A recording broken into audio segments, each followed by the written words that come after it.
RBI के पास आप चाहे जितना पैसा निकाल लीजिए, बट कम से कम उसके पास कितना रहना चाहिए? $600 बिलियन। हम लोग का क्या है? Foreign exchange. और पाकिस्तान का $10 बिलियन। हंस रहे हो? चाइना का हमसे सुनोगे? रिजर्व बैंक ऑफ इंडिया ने नोट निर्गमन के लिए न्यूनतम कितने मूल्य का स्वर्ण अपने स्टॉक में रखती है?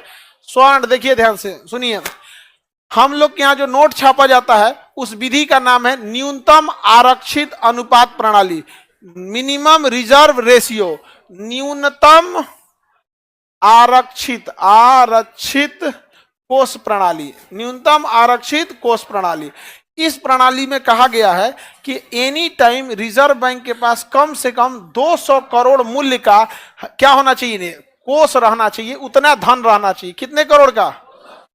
200 करोड़ का धन रहना जरूरी है। लेकिन इस 200 करोड़ को दो भागों में बांटा जाएगा, एक होगा 115 और एक रहेगा 85 करोड़।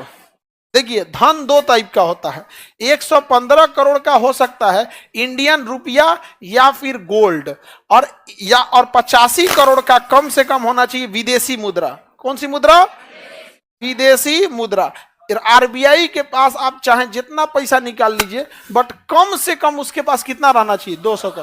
हालांकि अभी ज्यादा है आरबीआई के पास, समझ में आ गया कि नहीं आ गया? लेकिन इससे नीचे नहीं रहना चाहिए, 200 करोड़ कम से कम। इसमें रुपया और गोल्ड कितना है? 115। और विदेशी मुद्रा, हाँ, हालांकि हम लोग के पास बहुत ज्यादा है, लगभग $600 बिलियन का हम लोग का क्या है? Foreign exchange. $600 बिलियन। और पाकिस्तान का $10 बिलियन। हंस रहे हो? चाइना का हमसे सुनोगे? उसका 5000 बिलियन। हम लोग 600 है ना, वो 5000 है। जितना हमारा अंतर पाकिस्तान से है ना, हमारा उतना ही अंतर चाइना से है। जितना हम लोग हंसते ना, चाइना वाले भी हंसते होंगे सब। लेकिन दिक्कत क्या है कि चाइना कभी भी स्टेबल नहीं रह सकता, आज टूटे या 20 साल बाद टूटे।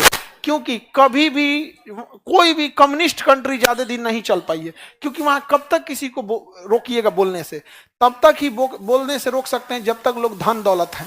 जिस दिन समस्या आती है उस दिन लड़ाई चालू हो जाती है। समझा गया कि नहीं? तो जब तक चाइना के पास पैसा है तब तक ही चाइना स्टेबल है। इसीलिए चाणक्य ने लिखा था अर्थशास्त्र, तभी राजनीति चलेगी। राजनीति की पूरी किताब का नाम था अर्थशास्त्र।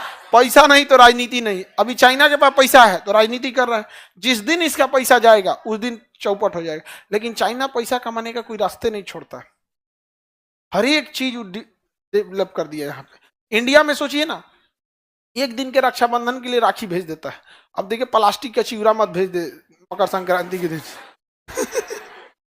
अरे चाइना से दूध आ रहा था तो भारत सरकार ने रोका है उस दूध को ले आने से, क्योंकि उसमें कुछ क्वालिटी का गड़बड़ है वहां पे। तो भारत ने कह दिया आपके यहाँ की भैंस अच्छा दूध नहीं देती है, तो वापस ले गया वहां पे। अब सब भैंस को समझा रहा है, सबका कोचिंग लगाता है 2-2 घंटा, सब भैंस को समझाता है दूध का व्यापार करना है, बढ़िया बढ़िया एकदम खाओ पियो।